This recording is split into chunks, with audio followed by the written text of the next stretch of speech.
I woke up to a banking alert at 3:04 a.m., a $100,000 transfer I didn't make. It was being sent to my brother. I stared at the screen, heart pounding, trying to process how he'd even accessed my account. I was always the one helping him, tuition, rent, lawyers. Now he was robbing me? But what shook me most wasn't the transaction. It was the voice in the bank's verification recording. My voice, except I never made that call. What would you do if someone faked your voice to steal everything you built? I didn't cry. I documented everything, and I started a war they never saw coming. Everyone loved the Harper family, or at least the version of us they saw online. We were the family that made people believe in love again. Sunday pancake mornings, silly dances in the kitchen, surprise birthday videos. Our TikTok bio read, "Family first, always." That line, I wrote it. I was the one behind the camera. Every caption, every edit, every lighting setup, it was mine. The color palette of our feed, me. The scripts that made people cry, and hit share, me again. But you wouldn't know it, because I was never in the frame. People always asked in the comments, who's filming? Or why isn't the daughter ever in the videos? My mother would reply with a laughing emoji, or say I was shy. The truth, I wasn't invited. I wasn't camera shy. I was camera invisible. It started innocently. Or maybe I convinced myself it did. I'd help shoot a birthday video for my dad, then one for Mother's Day. Then it became weekly uploads. Then it turned into sponsorships. Soon I was managing a full-blown content calendar, brand partnerships, and community engagement, unpaid. Mom said we didn't need to talk about money because it was a family effort. Ethan, my older brother, suddenly became the creative genius in every brand meeting, even though he rarely touched a camera or wrote a line of dialogue. He just had the smile and the screen time. I convinced myself it was okay. Maybe I wasn't the face, but I was the hands that shaped it. That counted for something, right? One day, while editing a video of our family charity event, I caught something in the raw footage. A split-second glance between my mother and Ethan. She mouthed, "Cut her out." My heart sank. I played it again, and again. It was clear. That night, I asked Mom if I could be part of next week's video. She didn't even look up from her phone. "We'll see," she muttered, then turned to Ethan. "We're having brunch with that home cleaning brand Monday. Wear the blue shirt? You look clean in that." I wasn't part of the brand. I wasn't even in the family when the cameras were on. Still, I kept showing up, filming, planning, hoping. Until one day, the Harper family TikTok hit 1 million followers. There was a cake, a video, a celebration livestream. I wasn't invited. Instead, I watched from the hallway as they went live. I could hear Mom say, "This family is built on love, trust, and laughter." I stared at the screen, watching Ethan read comments, Mom blowing kisses to fans. Then I heard it, a laugh, my laugh. They'd used one of my old recordings, layered it into the background of the live stream like sound design, like I was an effect. My chest tightened. I opened the admin panel, except I couldn't. I was locked out. The email login had been changed. That night, while clearing SD cards, I found a video I hadn't shot. It was a test clip. Mom had been practicing for a sponsored line, pacing in the living room. She thought no one was recording. She looked annoyed, frustrated. Then, out of nowhere, she muttered to Ethan off camera, "Just keep her working. She's easy to control." She meant me. I stopped breathing for a second. It was the first time I truly saw her, not the supermom she performed for millions. But the director behind the illusion, cold, calculated, dangerous, I didn't confront her, not that night. Instead, I sat on the floor of my bedroom, lights off, headphones in, playing that clip over and over. What scared me more than her words was how unsurprised I felt. I called Ava, my old college roommate. We hadn't spoken in years. She answered on the second ring. "Jess, is everything okay?" I opened my mouth, but nothing came out. My throat tightened. My hand shook so hard I dropped the phone. I wanted to scream, to cry, to ask, how did I not see this coming? But I couldn't say a word. I hung up. Instead, I sat in silence, staring at the blinking folder on my laptop. Q3 Harper Content Assets. Inside were hundreds of video files, images, scripts, metrics, proof that I existed, that I mattered, even if they never showed me. I pulled out a notebook and scribbled 4 words. "This ends with truth." The email came at 2:47 a.m. with the subject line, "They're stealing from you." At first, I thought it was spam, but the message was short, direct, and terrifying. Check your credit card statement, especially the auxiliary cards. Also, this was taken yesterday. Attached was a blurry photo of my mother walking out of a luxury med spa, holding a branded gift bag, smiling ear to ear. The timestamp was from the morning before. The charge, for $200, was on a card I'd forgotten I gave her 2 years ago. I'd assumed she used it only for groceries. I froze. My first instinct was denial. It had to be a mistake. But when I opened my financial dashboard, reality slammed into me. There were multiple transactions, clothing, electronics, even hotel stays, all paid using that card. All within the last 6 months. The totals made my stomach turn. I hadn't checked these accounts in months. Why would I? We were family. We shared everything, at least that's what I thought. Before I could process more, another email popped in from the same anonymous sender. No message, just a video file titled "Behind the Scenes Final Cut." I hesitated, then pressed play. It was raw footage from a shoot we did in June, our family cook-off challenge. I remembered filming it for 8 hours straight, laughing, sweating, setting up lights, shooting 3 angles. I'd even done 2 mock interviews to explain the concept. The final video had gone viral, but as I watched the uncut version, my breath caught. In it, I was everywhere, directing Ethan, plating food, adjusting cameras.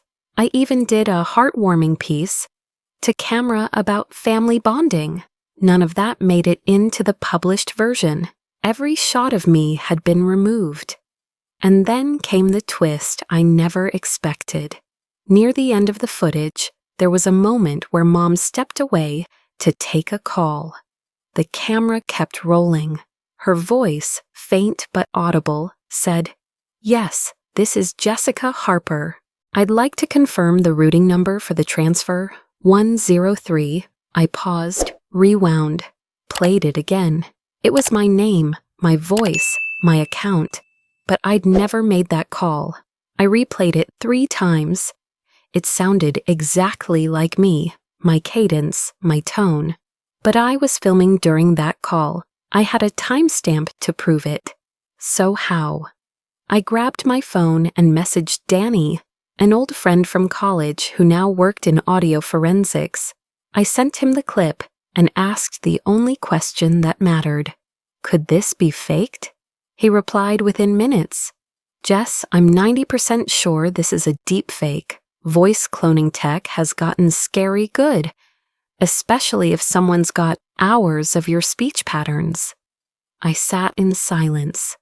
They'd used my voice, probably pulled from all those videos I narrated, to call the bank, to authorize transfers, to verify identity. It wasn't just betrayal, it was identity theft, disguised as love. I spent the next few hours pulling up every bank account I owned, and that's when I found it, the joint credit line tied to my name, with a $60,000 loan listed under business development. The business, Harper Family Productions. The applicant, Ethan Harper. The guarantor, Jessica Harper, me. I felt like I was unraveling from the inside out.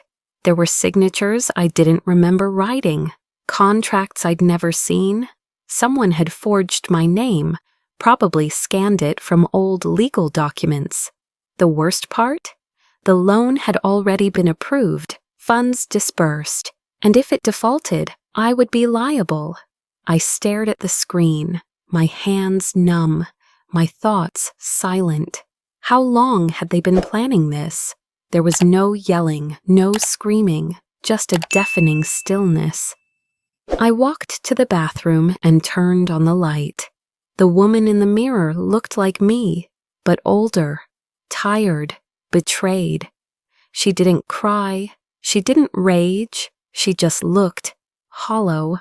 And then, softly, almost too quiet to hear, I asked myself, when did I become this blind? I didn't have the answer. I didn't scream. I didn't confront anyone. I didn't send angry texts or throw accusations across the dinner table. I started documenting. First came the camera, a tiny motion-activated one, hidden inside a photo frame in the hallway near Mom's office. Then a keylogger, disguised as a USB drive, plugged into the desktop everyone used for content planning. I backed up 3 years of financial data, every PayPal payout, sponsorship invoice, and contract. Most of them never had my name on them, but I remembered negotiating those deals. I even had the email threads to prove it. Then I called Ava. She was more than a college roommate now. She was a licensed attorney who handled digital rights. When I told her what I'd found so far, she didn't sound surprised. This isn't just fraud, Jess. It's theft and possibly laundering. That word hung in the air. She asked if I had access to any legal documents tied to the Harper brand. I didn't, but I had a feeling I knew where to look. Our neighbor, Mr. Bishop, had worked as a CPA for 3 decades before retiring. I offered him a favor, editing some photos of his late wife, in exchange for a few hours of his time. We sat in his living room with stacks of my printed financial reports spread across the table. His eyes narrowed behind thick glasses as he flipped through the pages. "Did you know," he said slowly, "you're listed as the majority owner of something called Harper Family Management LLC?" I froze. "What?" He pointed to the IRS documents, formed 2 years ago, registered under your social security number, address listed as your childhood home. My name, my ID, my liability. I never signed anything. "Jess," he added carefully, "some of these inflows, they're suspicious. A few of them loop through ad agencies in Eastern Europe before landing in Harper Family's account, then redistributed through consulting fees and equipment costs. But there's no record of those vendors. Which means, it looks like money laundering," he said quietly. "And if the IRS digs, the trail leads to you." I sat back, my pulse pounding. They hadn't just used me, they'd built the whole house of cards on my back. The next morning, I found it. A manila folder tucked behind tax documents in Mom's filing cabinet. The label said Q2 Transfers, Personal. Inside was a handwritten ledger with columns of figures, initials, and dates. Most of it was in shorthand, but one line stood out. Wire transfer, JH Holding Cayman Escrow, $82,000. I wasn't even surprised anymore. I scanned the page and added it to a new folder on my desktop labeled Truth. It was time to build my team. Through Ava, I connected with 2 more allies, Malik, a forensic IT specialist, and Clara, a digital ethics consultant who worked with whistleblowers. We used encrypted channels to communicate, Signal, Proton Mail, VPNs routed through multiple countries. I didn't want a single word traceable. Over the next 2 weeks, we gathered everything: bank statements, metadata from video files, audio logs, contracts. We found 12 pieces of irrefutable evidence and 3 people willing to testify. One was a former brand manager who said Linda had asked them to reroute payments to Jessica's dummy account. Another was a cousin who was promised a cut from a non-existent equity split. The last was someone I never expected, my father's old business partner, who claimed Linda forged his name too. I was building a case, but it came at a cost. Late one night, I sat alone in my room, scrolling through an old photo album. Page after page of me with Mom. Birthday cakes, beach days, her brushing my hair, hugging me at graduations. Her smile was always wide, her grip always firm. I remembered being 5, sobbing after scraping my knee. She kissed my head and whispered, "You're my strong girl. We never show weakness." Back then, I believed her. Now I understood what she really meant. Never show weakness. So no one sees what you're doing. I closed the album, slid it back into the drawer. You ask yourself, if you had one chance to expose the person who broke you, publicly, undeniably, would you do it? Or would you walk away and start fresh? Most people think they know the answer. I thought I did too, but truth is complicated. So is justice. And love? Love is just a weapon when it's in the wrong hands. The countdown timer ticked on the screen. 00015. Harper family, 2 million strong, flashed in glittering gold above a digital confetti storm. Ethan stood centered in frame, grinning ear to ear. Mom sat next to him, pearls tight on her neck, hands folded over a branded sweatshirt with our logo on it. "We just want to thank everyone," she said, her voice sweet, her eyes rehearsed. "None of this would be possible without your love and support." They had no idea what was coming. In the corner of the live stream, a link appeared, pinned in the chat by ethereal Jessica Harper. It read, "Before you celebrate, watch this." At first, no one clicked. Then the first viewer posted a shocked emoji. Then another typed, "Is this real?" In 30 seconds, thousands flooded in. The link led to a video, raw and unedited, titled "Behind the Filter, The Truth About Harper Family." It opened with a clip of me, filming, directing, planning. Then came the voice recordings, the deepfake, the bank call, the receipts, side-by-side comparisons of contracts signed under my name, superimposed with the real dates I was elsewhere. Ethan laughing with a brand rep, saying, "Jess doesn't care about the money, she's just happy to be included." And then, the final blow. A hidden camera recording. Mom in her office, sipping tea, whispering into the phone. "Once we move it all to the LLC, Jess is just a name. That's the beauty. She never questions anything." The chat on the live stream exploded. "What the hell? This is abuse. Unfollowed. I'm reporting them." Ethan glanced at Mom. She leaned forward, blinking rapidly. I don't know what that is. This is fake." But her voice cracked. Then she smiled. And then she collapsed. It wasn't theatrical. It was controlled, like someone performing fainting as though choreographed. She slumped sideways into Ethan, who caught her with the grace of someone who had practiced this before. The live stream cut, but it was too late. The internet never forgets. By the next morning, brand partners began pulling sponsorships. 3 issued public statements condemning misuse of identity and misrepresentation of team members. 2 launched legal action for fraud. The family TikTok account lost 200,000 followers in 8 hours. I posted 1 video, no captions, no music, just me holding the contract Ethan had signed using my name. I didn't speak. I simply circled the forged signature, held up my passport, then held both to the camera. The clip went viral within minutes. Ethan went online to deny everything. "This is a misunderstanding," he said. "My sister's always been unstable." But the damage was done.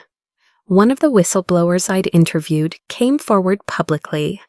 Lisa, the brand manager. She confirmed everything: emails, payment logs, call transcripts. The public turned. Then came the letter, mailed in a beige envelope with no return address, postmarked from a town 3 states over. Inside, a handwritten note. "Jessica, I know what they did, and I need to tell you something before it's too late. Your father knew. He knew what Linda was capable of. She did the same thing to him years ago. She took his work, his name, manipulated his investors. He was too broken to fight back. I was too scared to help. I'm not proud of that, but what you've done, he would be so proud." Aunt Rachel. Folded into the letter was a page from a journal, my father's. "I always knew your fire would burn brighter than their shadows." I sat in silence. Then I packed a small bag and drove 3 hours to the cemetery. It was a gray afternoon, the sky heavy with unspoken things. I stood by the headstone, letting the wind tangle my hair, my fingers brushing the name carved in stone. "Hi, Dad," I said. "You were right, it was never about money." I didn't cry, not because I wasn't hurting, but because I was finally empty enough to feel whole. The freeze order came on a Monday morning. I didn't expect it to move that quickly, but the weight of public outrage and the smoking pile of evidence had pushed everything into overdrive. Linda lost access to every account bearing the Harper family name. Joint business funds, affiliate platforms, even her personal Amazon storefront were locked pending investigation. A notice from the bank arrived in her email. Account temporarily suspended due to flagged suspicious activity. Ethan's silence online didn't last long. He posted a 17-minute video from his car, tears glistening on his cheeks, voice shaking. "I've lost everything," he said. "My family is falling apart. This cancel culture, it's ruining lives." But the comments weren't sympathetic. "This isn't canceling, this is consequences." "You stole from your sister, own it." His video disappeared within hours, replaced by news clips reporting that Harper Family LLC had defaulted on its latest business loan. Bankruptcy filings hit the public records by Friday. Ethan's Tesla, repossessed, Linda's brand deals, gone. She tried launching a new account under a fake name, but users caught it instantly and mass-reported her. One by one, the pillars they built on lies came crashing down. And yet, I didn't feel victorious. I stood in my apartment, laptop glowing, reading comment after comment praising me for being brave. "You're an icon. Thank you for exposing this. You saved others by speaking up." But inside there was only quiet. I should have felt something, relief, pride, rage. But all I felt was a hollow ache, a gentle buzz behind my ribs, like static, like silence pretending to be calm. Because when the enemy is your own family, winning doesn't feel like justice. It feels like mourning. I stared at my reflection in the dark screen of my laptop. the flicker of notification lights washing over my face. Was this freedom, or just another kind of exile? If the people who raised you betray you, and you survive, do you still call it survival or rebirth? For days, I didn't speak publicly.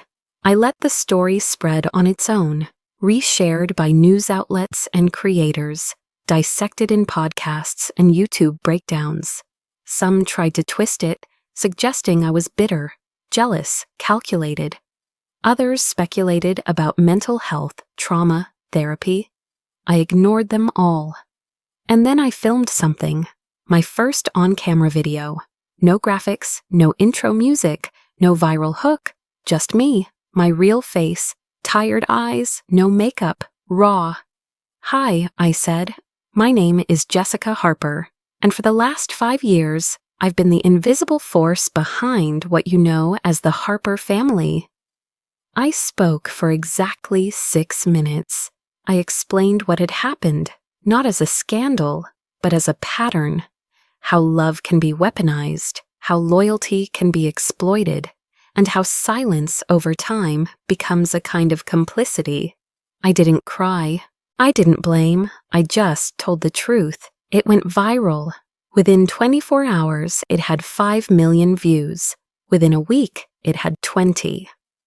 TED reached out, then NPR, then a digital ethics conference in Berlin. I declined most of them, but I accepted the TED Talk, standing on that stage under the soft red light, facing an audience of strangers. I said words I never thought I'd say in public. I wasn't seeking revenge. I was seeking return. Of identity, of dignity, of self. The applause came slow, then thunderous. It wasn't validation I craved. It was release. That night, alone in my apartment, I turned off every light, sat on the floor, held my knees to my chest, and I cried. Not because I hated them, but because I finally didn't owe them anything.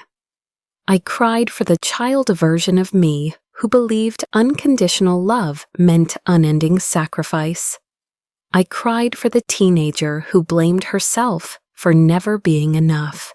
I cried for the adult who kept giving chances to people who counted on her silence. And then I stopped crying, and I slept deeply without dreams for the first time in years. Days later, I received a handwritten letter. No return address, but I knew who it was from. Linda. It was short. "I never expected you to turn on me. I loved you, I still do. But I see now that I failed you." There was no apology, just the shadow of one. I folded it and tucked it in the back of the same album where I once kept photos of us, smiling on beaches and blowing candles together. I wasn't holding on to forgive.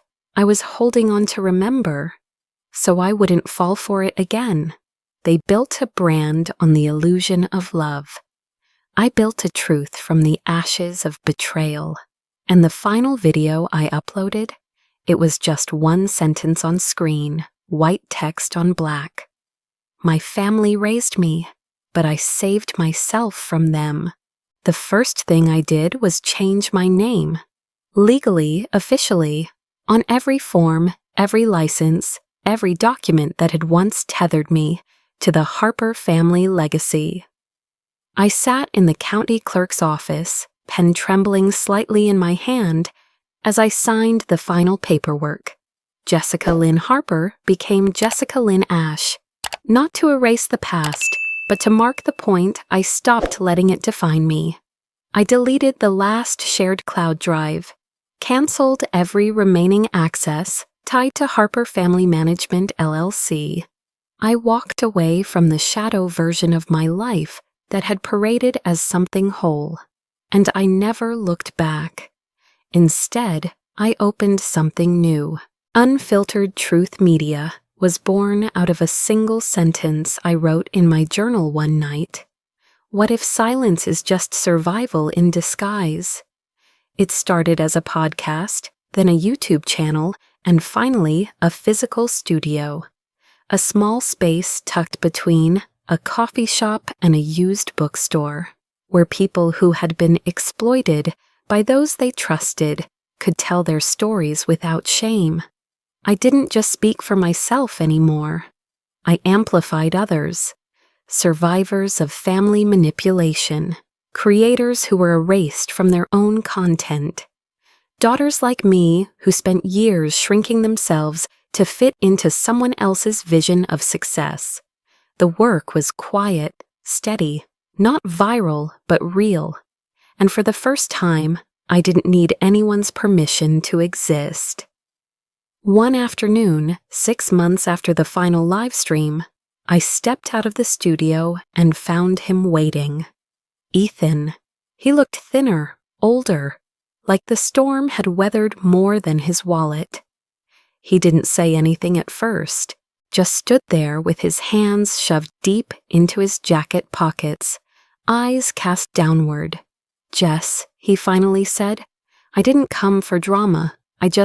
I wanted to say I'm sorry." I didn't move, didn't breathe. He looked up, eyes red. "You didn't deserve what we did. I know that now. I was selfish, scared. I thought if we lost you, we'd lose everything." "You never had me," I said quietly. "Not the real me." He took a shaky breath, like he wanted to ask for something. Redemption, reconnection, relief. But I gave him none of it. I just turned and walked back inside. There are moments in life where closure is mistaken for conversation. That day, I learned that sometimes closure is just a door you don't reopen. A year later, I bought a cabin in the mountains. Nothing fancy. 1 bedroom, wooden floors, books stacked in corners, a fireplace that crackled like it had its own heartbeat. No Wi-Fi most days, no notifications, just air, silence, freedom. I began writing again. Not content, not scripts, but pages, chapters, memories. The book was called When Blood Betrays. It wasn't a revenge story, it was a survival story, a guide for others like me who'd been swallowed by families that wore love like armor and weaponized guilt like currency. Each chapter peeled back a layer: childhood myths, adult awakenings, the mechanics of digital abuse, the psychology of inheritance warfare, the courage it takes to let go of a last name and still feel whole. It became a bestseller before I even knew it was finished. People sent letters, emails, voice notes. "Thank you for saying what I couldn't. This saved me." I thought I was alone. I read every word. Some nights I would sit on the cabin porch, a cup of tea warming my palms, stars scattered across the sky, and I would whisper into the dark, "I made it," and I had. Not because I won, but because I walked away intact. One morning, I got a letter from Aunt Rachel. It had a newspaper clipping inside, an article about a new bill being proposed in the state legislature, inspired by my story, designed to protect digital creators from internal family exploitation. She'd written only one sentence beneath it: "Your father would have voted yes." I placed it next to the photo of him I kept on the mantle, the one where he was laughing, mid-smile, unguarded. He looked free, just like me, and maybe that was the point all along. To build a life that didn't ask for approval, to stop being the background of someone else's dream, to write my own. The last page of When Blood Betrays reads, "I used to be the backdrop to someone else's masterpiece. Now I'm the author of my own." And if you're wondering whether people like Linda ever truly disappear, I'll leave you with this. You sure there's no Linda smiling in your family photo?